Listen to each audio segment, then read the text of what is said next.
Evening everyone, I just thought I'd review some of the stuff I've been doing recently in a first attempt at a video log rather than a set of pictures and some text. I've recently purchased a whole big bunch of magnets and steel impregnated rubber sheet from Tiny Wargames. Seemed to be a really good, responsive, independent seller. My stuff turned up really quickly, delivery charges were okay, arrived perfectly well packaged, so lots to recommend them. I've been going through all of my unpainted figures to start off with and slowly magnetising all of the bases, which allows me to do some funky stuff with them and generally reduce the amount of figures that are slopping around. And I've got most of those done now, and now I'm gradually working on my painted miniatures, which again are reasonably well secured.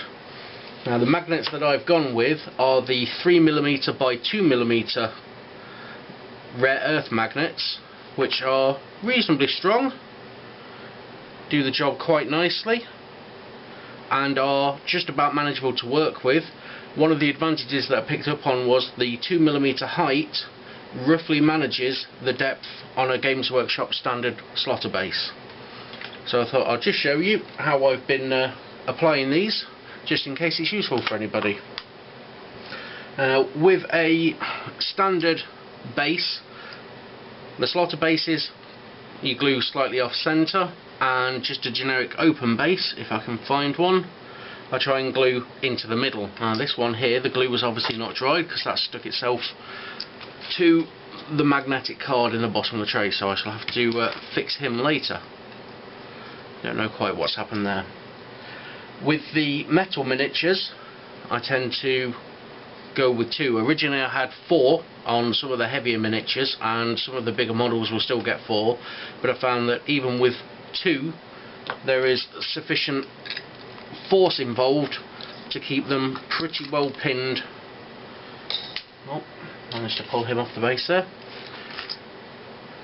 to the tray quite nicely, and he's not going anywhere. The card itself is quite easy to cut.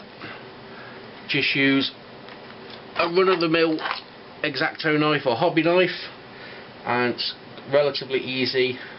Score a line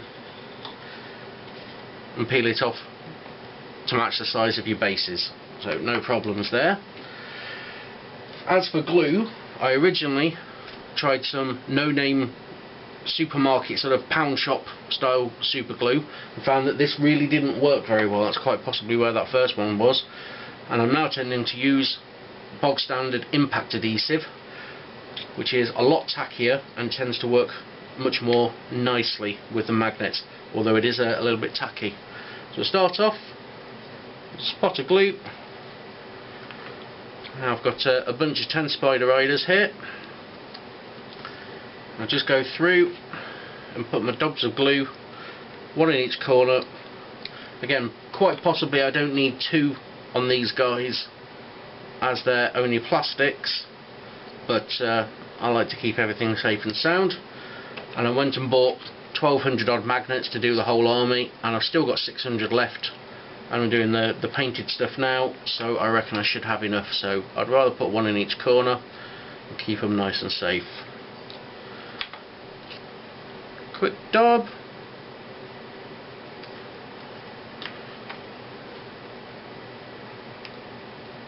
If I had any decent editing software, when this bit gets played back, it'd go at the double speed and I'd turn into a chipmunk, but I doubt very much whether I have, so you might have to put up with a boring random witter. Right, there's all those bases done. Now 10 models, I'm going to need 20 odd magnets, which is a strip or so, so I'll just peel off an extra strip of magnets, put them safely to one side. And I found, as long as you've got a bit of a fingernail put in, you may have noticed I've got a bit of paper clip on the end here. I try and keep that on a stack of magnets, and I always use that as the underside, just in case I ever magnetise any of the bases. I've read that this will make it a lot easier if all your magnets are observing the same polarity. Just grab into the fingertips, match up, push in, and then just seat into the glue, give it a little wiggle, rinse and repeat. Now this bit I'm almost certainly going to cut out and just show you the end result, because nobody wants to see me put 20 magnets on bases one after another doing exactly the same thing. That's just boring. I'll just do a couple more.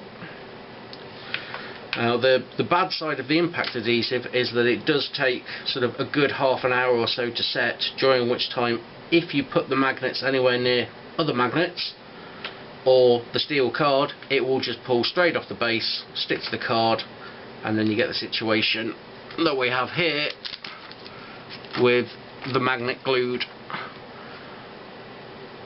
down onto the rubber sheet rather than onto the bottom of the model. So you do have to be a little bit careful. If like that, I've twisted that round, if I just hold that up, it will automatically jump back on there, and then I can pull it off and know I've got the right polarity again. And I'll stop talking now because we'll cut this bit.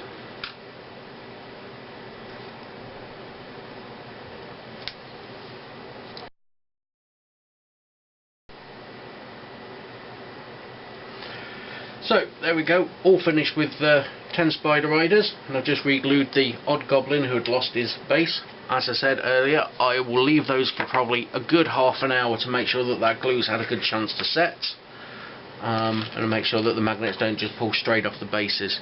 So in Best Blue Peter style, here's some I did earlier. These are from my winter war, so they're all painted in sort of very pale colours.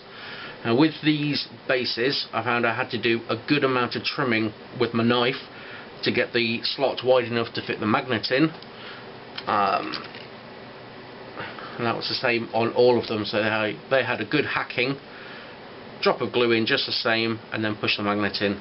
These are old metal ball buoys, so they're reasonably weighty, but still when they get near the magnetic card they hold reasonably well. With the weight of the metal being up high, they do tend to wobble slightly, so I'd be less happy turning the whole unit upside down and giving it a good shake, but certainly it'll hold it onto the movement tray in the average game quite nicely and provide a lot of security when you're moving things around in the movement box. All told, I think I ordered 1,250 magnets and 5 packs of the 3 sheets of plastic card, which came to not far shy of 200 odd pounds, which sounds like quite a lot.